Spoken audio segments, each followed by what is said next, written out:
Pemirsa, kami lanjutkan perbincangan. Saya akan kembali ke Bang Yoris Raweyai yang berada di kantor DPP Golkar Slipi Jakarta Barat.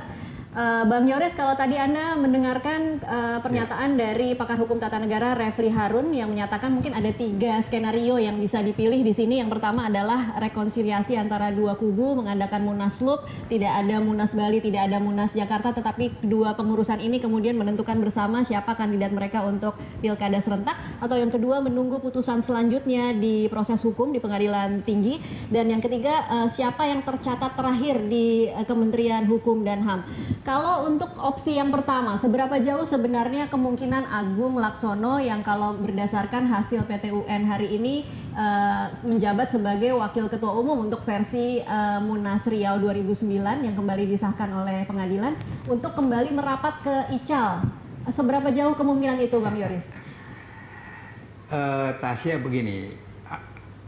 Jadi setelah Munas Bali maupun Munas Ancol dilakukan, kemudian dua-duanya mendaftar, dan begitu Menkumham mengeluarkan keputusan, maka persoalan ini saya dan beberapa teman-teman yang tergabung dalam tim penyelamat partai melakukan lobby-lobby untuk bagaimana persoalan Golkar ini bisa diselesaikan secara internal. Apakah itu islah, rekonsiliasi, dan apa yang penting bahwa jangan dibawa ke ranah hukum. Sebab kalau sudah masuk ke dalam ranah hukum, maka keputusan itu tidak akan menyenangkan semua pihak, dan pasti ya seperti apa yang kita saksikan pada hari ini gitu. Dan kami sudah coba mulai dari bini sepuh, sesepuh, senior, sampai kepada generasi muda atau poros muda, untuk bagaimana kita bisa membangun komunikasi dan itu bisa diselesaikan secara internal.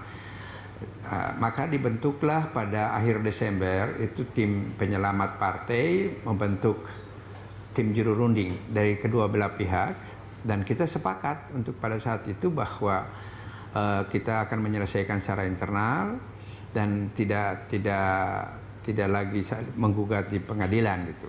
Ya, baik. Jadi sebetulnya Tasya, ini proses panjang, proses panjang. Jadi kalau saya bilang sampai ini hari, ini kan tinggal Abu Rizal Bakri dan Agung yang berdua ini tidak punya jiwa kenegarawanan untuk mau memikirkan partai ini daripada ego pribadi. Dan sekarang ini sudah sampai pada tahapan ini, maka kemungkinan itu ada, tetapi mungkin sulit kita cari mekanisme untuk bagaimana kita melaksanakan itu. Karena keputusan Mahkamah Partai itu jelas bahwa kepengurusan Agung itu hanya sampai 2016 untuk segera melaksanakan Munas rekonsiliasi. Dan itulah yang kita sedang lakukan itu. Jadi kalau kita dalam menghadapi pilkada seperti apa saran Pak Profesor Refli tadi, kemudian Pak Indra Samego, kemudian Kang Happy, kita semua berpikir sama. Nah, tinggal bagaimana kita mencari bentuk, dan kami sudah upaya. Saya ingin katakan secara jujur bahwa upaya ini sebetulnya yang tidak memiliki niat dan selalu inkonsistensi dalam menentukan sikap adalah kelompok Abu Rizal.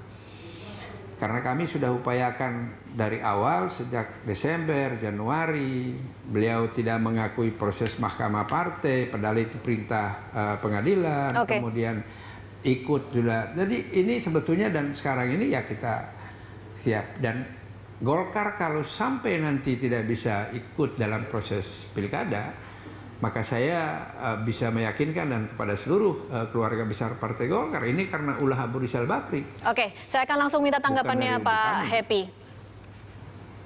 Ya, pertama saya ingin sampaikan bahwa proses hukum ini sama yang disampaikan oleh Pak Yoris, ini kan berjalan panjang sekali, ya sampai kepada persoalan sekarang ini. Dan kemudian kalau diakui tidak sih Pak Happy bahwa ini memang ego antara dua ketua umum, antara ICAL dan Agung yang kemudian kalau dari sisi teori organisasi kan sebuah organisasi sangat tergantung pada value and philosophy dari top management. Jadi apa yang disampaikan oleh Pak Yoris tentu itu benar gitu ya, karena berkaitan dengan dua pemimpin ini. Tetapi sekarang kalau kita lihat proses yang berjalan panjang ini pada akhirnya kembali lagi sampai ke pengadilan, gitu kan. Nah, ketika sampai di pengadilan ini, ketika saya lihat kronologis kenapa kok hakim menjatuhkan atau mencabut keputusan Menkumham. Hakim mengatakan di situ yang saya lihat itu bahwa dia mengatakan karena keputusan dari majelis partai itu janggal dan kemudian multitafsir. Lalu kemudian tidak elok Menkumham itu ikut menafsirkan. Oke, mohon maaf saya potong di situ. Kita tidak kembali lagi ke belakang, tapi kita berbicara bagaimana kemungkinan islah ke depan. Apakah dari kubu Ical masih mungkin untuk kemudian kembali lagi bersatu dengan kubu? Saya kira harus ya. Bukan memungkinkan, harus dicarikan solusi yang terbaik. Dan saya sudah terpikir belum mekanismenya seperti apa, Pak Happy? Tentu sekarang sedang dicari. Ya, cari yang paling terbaik bagaimana. Karena begini loh. Pak Agung Laksono itu kan waketum, orang kedua. Bahkan Pak Yoris itu ketua DPP di Munas Riau. Mereka ini orang-orang penting di situ. Nah, kalau misalnya kemudian dikembalikan ke Munas Riau, artinya built-in mereka itu ada di dalam. Oke. Kalau ada di dalam, maka terbuka peluang untuk melakukan komunikasi politik. Dan saya sangat mengharapkan ya sebagai kader Partai Golkar, kondisi ini menyebabkan memang Golkar ini, kader-kader Golkar ini bisa tercerai-berai di bawah ini. Bukan hanya itu saja, yang saya lihat kemudian juga bisa kemudian nyebrang sana-sini dan juga bisa kemudian antipati terhadap partainya sendiri. Kalau dibiarkan kayak begini terus-menerus gitu. Nah, oleh karena itu, sekarang ini dituntut kedewasaan. Betul kata Pak Sambego tadi bahwa Golkar ini bukan partai yang mature, tapi partai tua. Tapi sebetulnya tua dengan mature itu harusnya selaras. Harusnya gitu ya. Dan selama ini selalu ada persoalan-persoalan besar itu bisa kita selesaikan dengan baik. Nah, himbauan saya pikir ya, tadi kan Anda bertanya ini bisa diselesaikan nggak? Bisa. Selama yang dikemukakan itu adalah bukan pendekatan yang emosional konfrontatif. Tapi yang harus dikemukakan itu adalah pendekatan yang rasional persuasif. Dan tidak mementingkan kepentingan pribadi, tapi betul-betul mementingkan kepentingan institusi gitu loh. Karena kalau ini terus-menerus dilakukan, ya ini nanti ada banding kontra banding, ada kasasi kontra kasasi yang disampaikan oleh Pak Refli tadi itu.